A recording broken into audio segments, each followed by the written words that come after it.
Hello everyone, and welcome back to another episode of Dark Messenger, Vampire Assassin. Yes? Today, we are going to be focusing on part 1 of Darkfall Cave.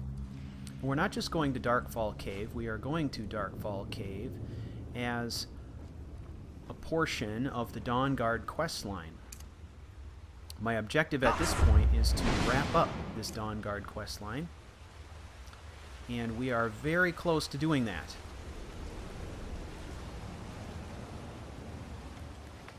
You actually come to Darkfall Cave as part of a questline called Touching the Sky, and this is the point at which we are in pursuit of Auriel's bow. For those of you who are not familiar with Auriel's bow, if you've watched any of the previous episodes, you've heard me mention it. It is a magical bow, very similar in many respects to an elven bow. However, it has a very high fire rate. And some cool magical properties beyond that as well. So this is actually the perfect tool for Sentrosi, so we are going to find this bow. Okay, nothing in here. This looks like a door. I'm guessing at some point we may exit here. I don't know. Unless I'm missing something. But at this point, I'm pretty single-minded. This quest is actually going to take us through a vast series of caverns, a hidden valley, tons of Falmer, some big boss battles. I think it's going to be really fun, and I'm super excited about the series.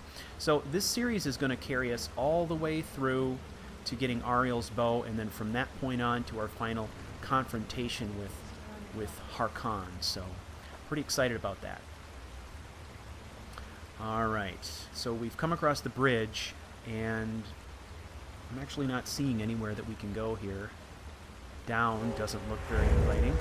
However, I am seeing some ore deposits, and they are moonstone. So we're going to go ahead and take the time to acquire some of this moonstone. I'm always looking for refined moonstone because, as many of you know, I am a huge fan of elven equipment, and I'm always running out of arrows. Can never have enough arrows, so we're going to take it while we have the chance, and then we'll figure out what we're doing here.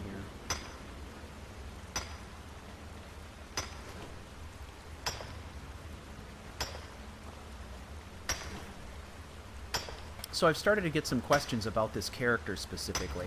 Because of the format of this playthrough, because it's location-based, I don't spend a lot of time talking about Sentrosi. Those of you who've watched previous videos of mine and some of my other series know that I am a role player. I don't play characters in Skyrim without having some kind of backstory and without kind of having an intimate understanding of why my character is doing what he's doing. I've started to get questions about Sentrosi and what his character background is. I have posted a brief character background for this Redguard archer. You can find it on my website at CouchWarrior.tv. It's pretty brief, but it gives you some idea of who he is and where he comes from. Hello. Whoa, whoa. Hello. Oh my god. Oh. Ooh, spiders. Spiders are dropping in here with me. Oh, whoa. Wow. It was like going to Six Flags. Okay, what do we got? I see spiders dropping all over the place. I'm getting the feeling they're behind me too, so we're going to dispatch these. Give Serana some breathing room, and then we're going to flip it around real quick. Keep them at bay. Oh, here they come. There's one. Another one here. I think a big one.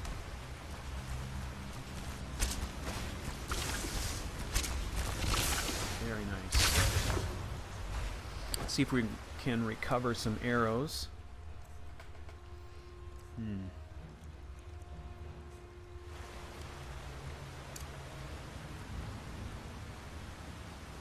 So, anything new since my last playthrough? As a matter of fact, yes. In my last playthrough, I had mentioned that I was experimenting a little bit with gear, trying to find some alternatives. I am somewhat picky because it matters to me how my character looks. I opted to go back to the Dark Brotherhood armor. However, I kept a pair of gauntlets, vampire gauntlets that I had created. They actually look pretty cool. They're just like, you know, black gloves with steel claws on them. I went ahead and grabbed those. I improved them as much as I could, and then I enchanted them to fortify marksman. So now I'm getting some bonuses on the gloves. I'm getting some bonuses on a necklace and a ring, and then of course my bonuses on the shroud that I'm wearing, which is the ancient Dark Brotherhood shroud. That gives me a plus 35% fortify marksman, and then I've got a plus 36% on all the gear that I've created. So that gives me a pretty good set of bonuses here.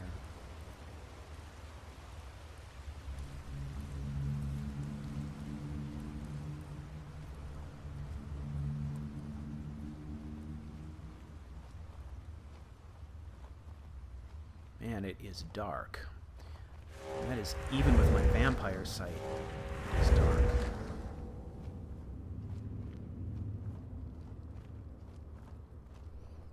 Alright, what is this?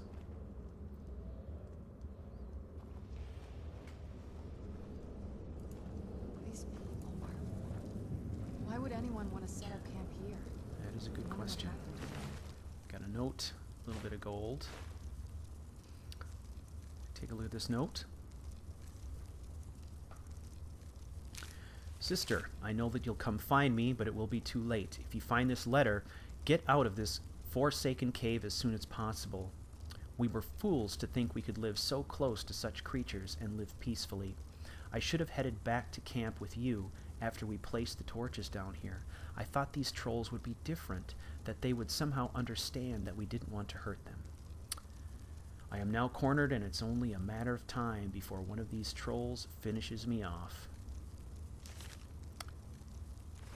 Why in God's name would you think that you could befriend a troll? These must be... well, these might be PETA people or something. I don't know. I can't imagine any advantage in that.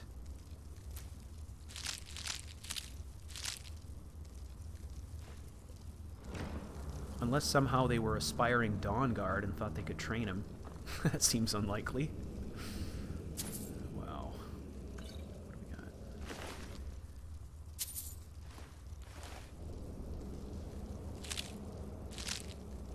Resist fire.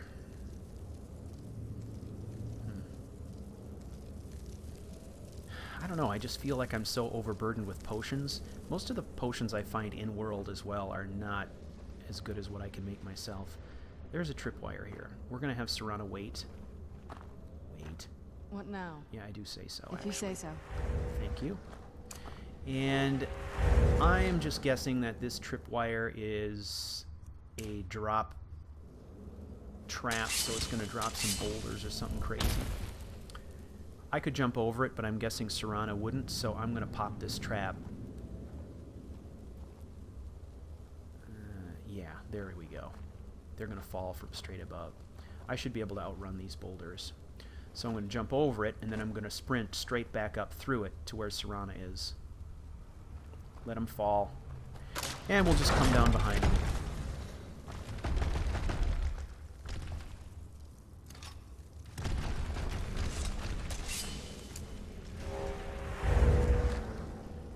Yes? Alright. I can't ask her to follow.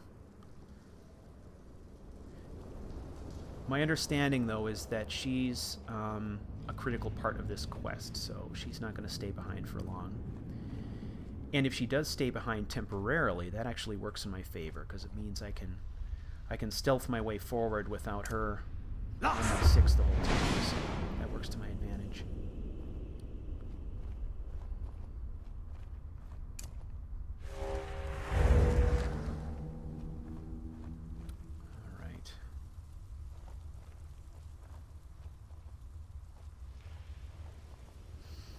Guess we'll take the high road.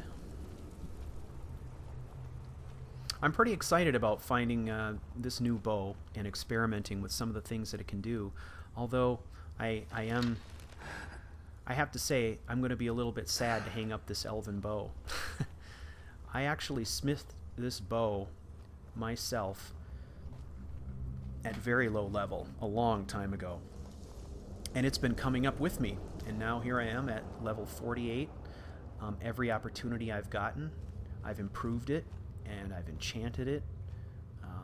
This bow has been with me for a very long time, so we're going to put it in a place of honor in our house and retire it officially. But not before we do a comparison. We're going to take Auriel's bow and we're going to take our elven bow and we're going to go out to a shooting range. We're going to do a comparison to see if we can determine, there we go, the differential of power and speed.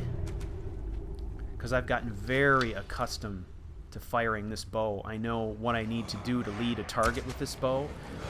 I know what I need to do to compensate at long ranges with this bow. And if Auriel's bow is any different in terms of its arc, that is going to throw me off big time. So if there is a difference, I need to know about it before I start using it. So, and we've got a method for doing that, and that's something I can cover in a Death Mentor episode. So what is this? Okay, there's a dude here. I'm guessing he's not a foe, but we will approach with caution. Come forward. You have nothing to fear here.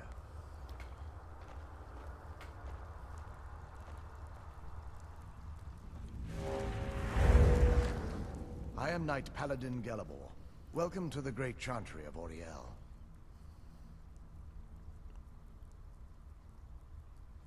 Auriel, Alkosh, Akatosh, so many different names for the sovereign of the Snow Elves. I prefer Snow Elf. The name Falmer usually holds a negative meaning to most travelers. Those twisted creatures you call Falmer, I call the Betrayed. Of course, you're here for Auriel's bow. Why else would you be here? I can help you get it, but first, I must have your assistance. I need you to kill Archcurate Vertha, my brother. That's heavy. The kinship between us is gone. I don't understand what he's become, but he's no longer the brother I once knew. It was the Betrayed. They did something to him. I just don't know why Auriel would allow this to happen. They swept into the chantry without warning, and began killing everyone without pause.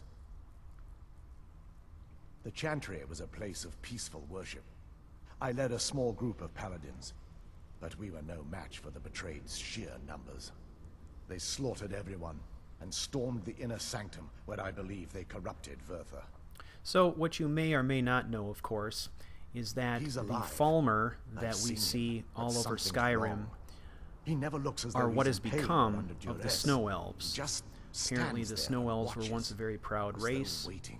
and somehow they were Leaving changed the way and shrines subjugated by the unguarded would be Dwemer violating my and sacred turned duty into as sort of the Knight-paladin of blind, Auriel. cave-dwelling An assault on creatures the they are Betrayed now. guarding the inner sanctum So would only it end would with seem my to me, death. anyway, that this gentleman and Yes, his brother let me show you. may be one of the few remaining actual Snow Elves.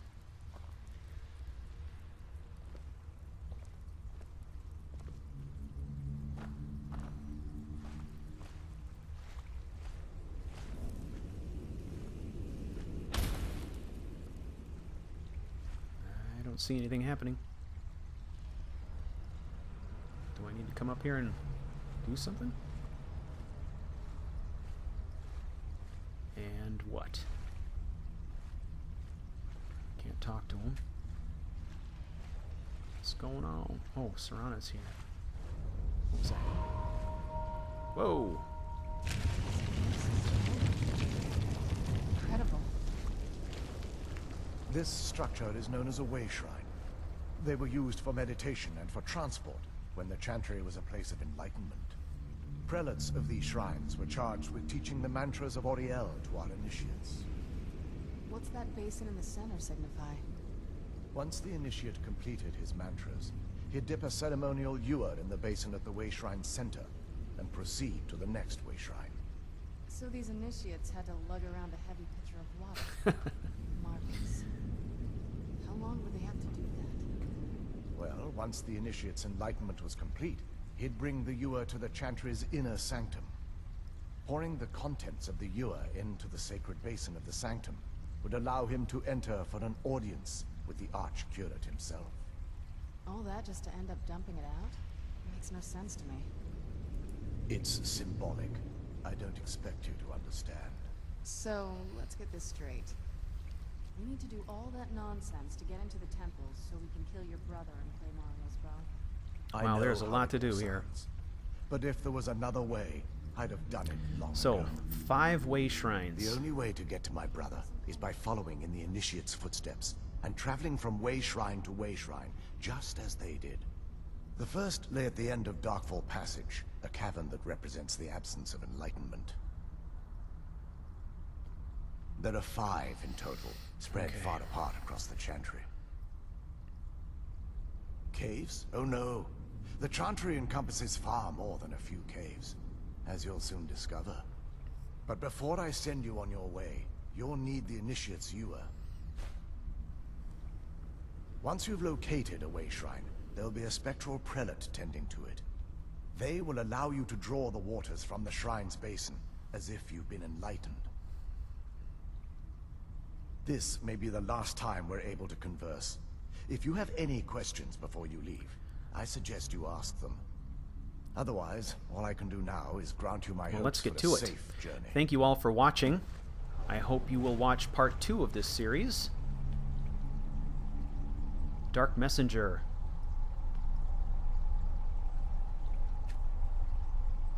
Here we go. Off to Darkfall Passage. Thank you. Thank you for watching another episode in the Dark Messenger series. Please feel free to rate, like, and subscribe. It helps me a lot. You can follow the story at CouchWarrior.tv or on Twitter at CouchWarriorTV. Thank you.